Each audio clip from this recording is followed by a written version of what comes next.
কোনোভাবে সেখান থেকে যারা বাঁচিয়ে পালিয়ে এসেছে এবং অনেকে আহত হয়েছেন, এমনটি কিন্তু আমরা আজকে দেখতে পেরেছি। কালচি বাউনিয়াবাদে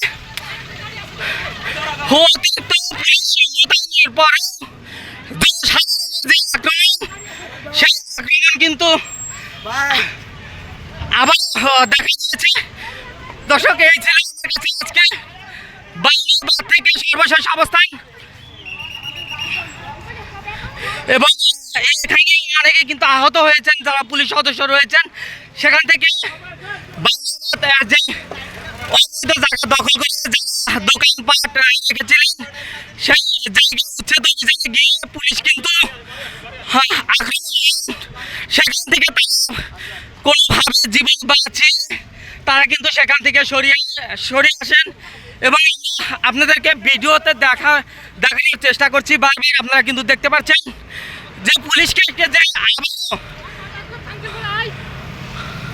অনৈতিকভাবে যে আক্রমণ, সেটি কিন্তু তারা চালিয়েছিলেন।